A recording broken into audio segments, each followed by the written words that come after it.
Hey everybody, this is my mother-in-law's cranberry salad. She made it every year. It's what she brought to our Thanksgiving celebration. And I'm making it for the first time this year. I'm going to use 2 oranges, an apple. I forgot to take a picture of an apple.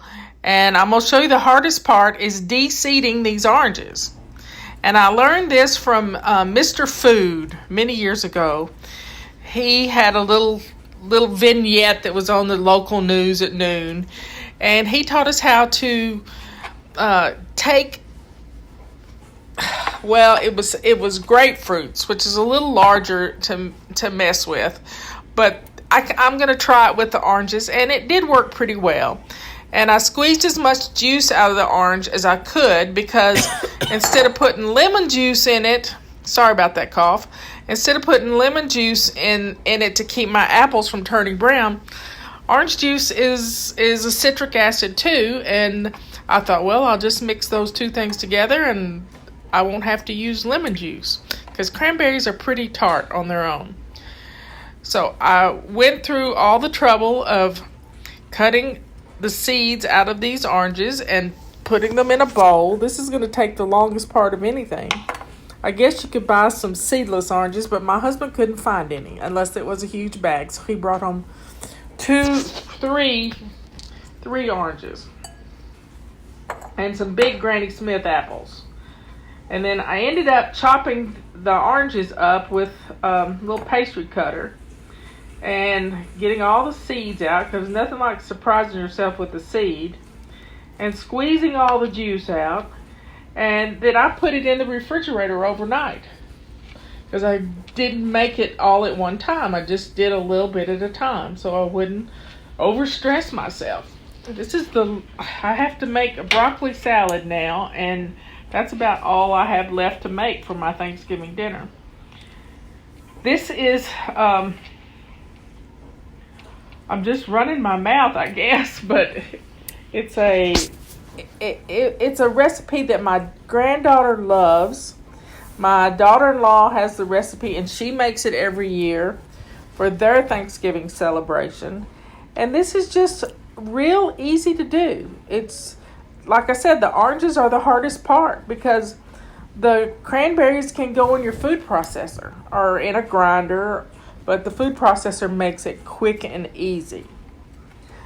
The other thing about this recipe is that it keeps, so you can make it ahead of time, and it'll keep a week in your refrigerator, and you can use it on turkey sandwiches and all kinds of good stuff.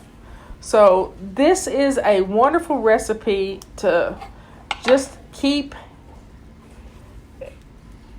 to use at Thanksgiving and to have a good time with. I'm sorry this is taking so long. I don't know how to skip forward, but I'll just keep talking. It's been a pleasure making all these videos for you. Because of making these videos, I am not the least bit stressed out this holiday season with my Thanksgiving dinner. Even taking it next door to my neighbor's house, I'm not stressed out at all, and it's going to be a lot of fun for her to christen her new house with a little dinner party, and to be thankful for everything that we have, new neighbors, and just to have a good time together.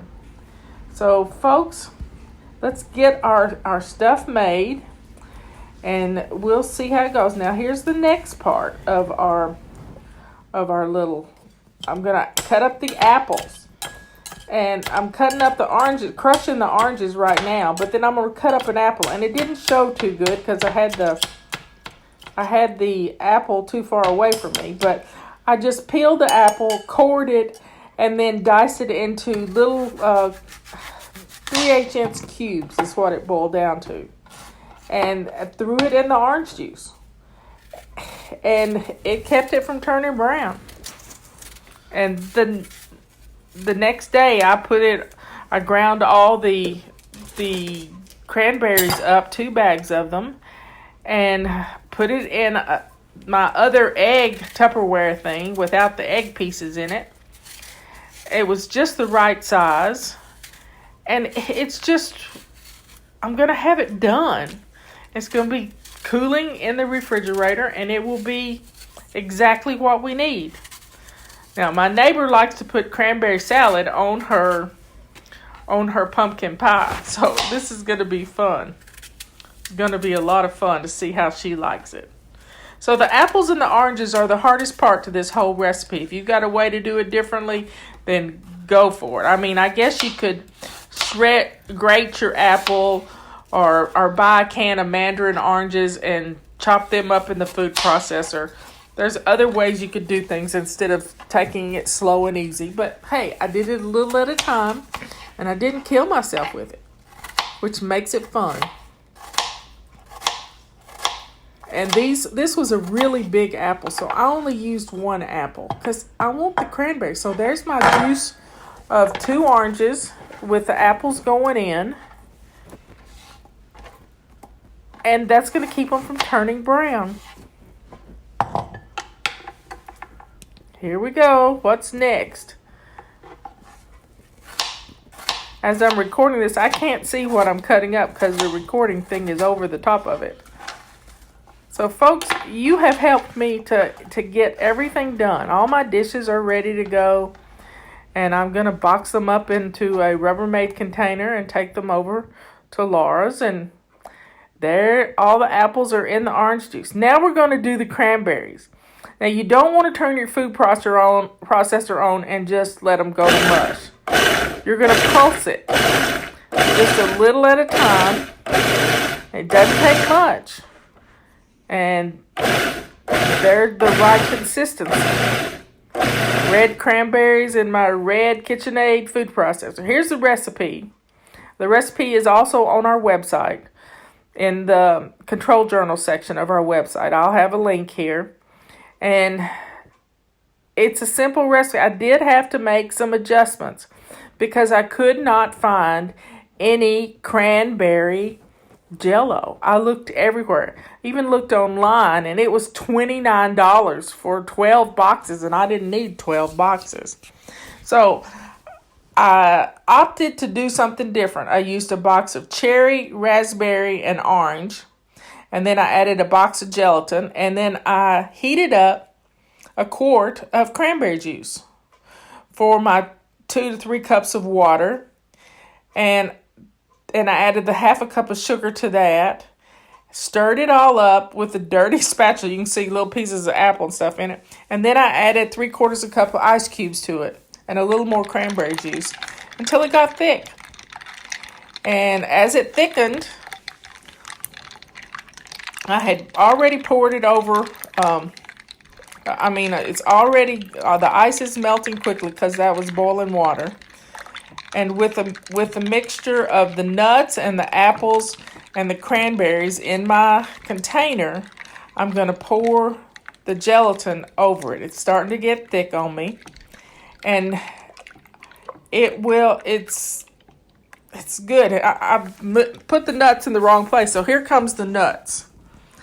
Let that set for a minute, and I'm going to chop up my nuts, about a cup and a half of pecans, with Robert's gavel, a gavel he made for play, and pour that over my mixture of cranberries, apples, and oranges.